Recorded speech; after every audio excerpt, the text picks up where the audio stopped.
Bapak Ibu Saudara yang dikasihi Tuhan, Shalom.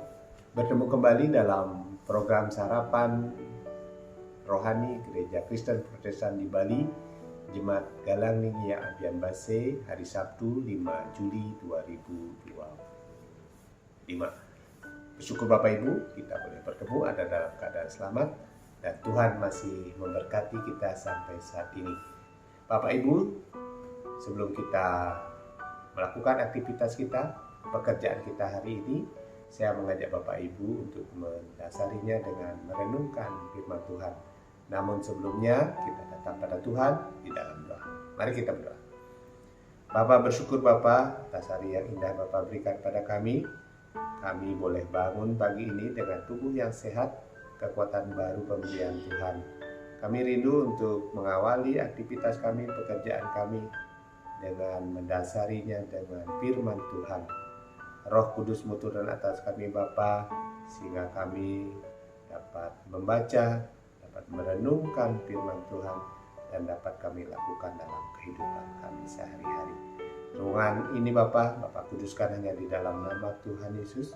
Roh jahat penguasa kegelapan yang mau mengambil firman-Mu, kami patahkan kuasanya hanya dalam nama Tuhan Yesus. Berfirmanlah bagi kami Bapa, kami siap untuk mendengarkan firman Tuhan. Dalam nama Tuhan Yesus kami berdoa. Amin. Bapak Ibu Saudara yang dikasihi Tuhan, perenungan firman Tuhan hari ini diambil dari dua bacaan dalam kitab. Yang pertama dari Ratapan 1 ayat yang ke-20 dan Yohanes 4 ayat yang ke-29. Firman Tuhan berkata demikian. Ya Tuhan, lihatlah betapa besar kekuatanku, betapa gelisah jiwaku. Hatiku terbolak-balik di dalam dadaku, karena sudah mulai melampaui batas aku memberontak. Dan dari Yakobus 4 ayat yang ke-29, wanita itu berkata, mari lihat di sana, ada seseorang yang mengatakan kepadaku, segala sesuatu yang telah kuperbuat. Mungkinkah dia Kristus itu? Diberikan tema perenungan firman Tuhan hari ini, Tuhan yang memulihkan. Bapak Ibu Saudara yang dikasihi Tuhan,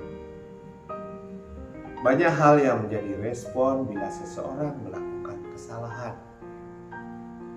Ada perasaan malu, perasaan takut, sedih, marah, bisa saja menyelimuti diri ketika berbuat salah. Apalagi kesalahan tersebut dilakukan berulang-ulang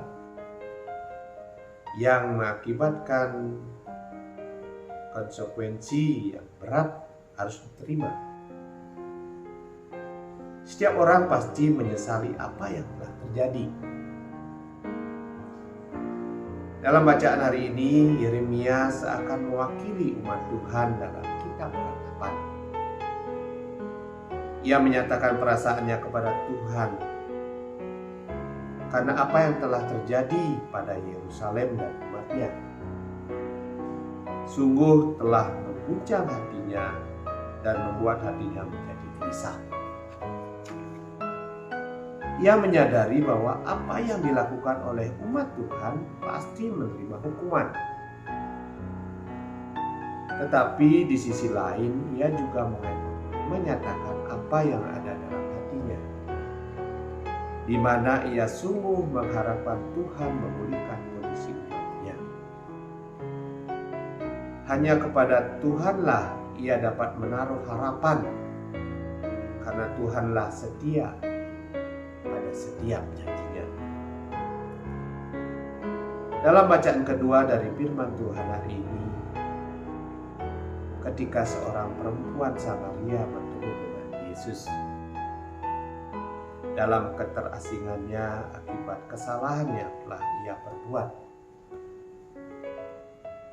Yesus menyapa dengan penuh kasih.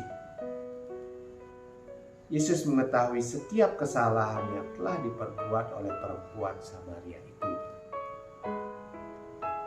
Ia pun tahu bahwa hatinya sudah sedemikian tertekan sehingga perempuan itu memilih datang ke sumur ketika hari telah siang. Waktu di saat-saat sumur biasanya sangat sepi. Tetapi bukan penghakiman yang perempuan Samaria itu dapatkan. Justru Yesus menunjukkan jalan keselamatan. Agar beban perempuan itu dilegakan. Itulah yang membuatnya dapat menyaksikan kepada orang-orang pribadi yang telah memberikan kepuasan terhadap rasa haus selama ini yang ia alami. Ia tidak akan haus untuk selama-lamanya. Tuhan Yesus adalah air kehidupan yang mengalir dalam diri kita yang percaya kepadanya dan berserah penuh kepada Tuhan. Pasti dilegakan. Apapun pergumulan kita, apapun permasalahan kita, cepat datang kepada Tuhan, berserah penuh kepadanya, maka kita akan dilegakan. Bapak Ibu Saudara yang dikasihi Tuhan, dari perenungan singkat firman Tuhan hari ini, setiap kita pasti pernah melakukan kesalahan. Ingatlah bahwa Tuhan yang mampu mengangkat beban akibat kesalahan yang kita lakukan. Bahkan Ia menerima kita dengan samaan kasih dan berkenan memulihkan keadaan kita, sehingga kita pun akan menjadi saksi-saksi kebaikannya. Amin. Mari kita satu di dalam doa. Bapa yang ada di surga, terima kasih Bapa atas taburan firman-Mu hari ini, menguatkan kami bahwa Engkau sungguh Allah yang baik. Engkau mengasihi kami melebihi segalanya. Engkau menyapa kami dengan kasih-Mu, sehingga kami menjadi anak-anak tebusan-Mu. Dalam permasalahan, pergumulan yang kami lakukan hari demi hari, kami yakin dan percaya Engkau akan menyelesaikan tepat pada waktunya. Bapa dalam surga, kami mengawali aktivitas kami, pekerjaan kami hari ini dengan campur tangan-Mu Bapa, sehingga apa yang kami buat, Engkau buat berhasil. Terima kasih Bapa, hanya di dalam nama Tuhan Yesus kami berdoa. Amin. Bapak Ibu Saudara yang dikasihi Tuhan, selamat memulai hari yang baru, tetap semangat, Tuhan Yesus memberkati kita semua. Shalom.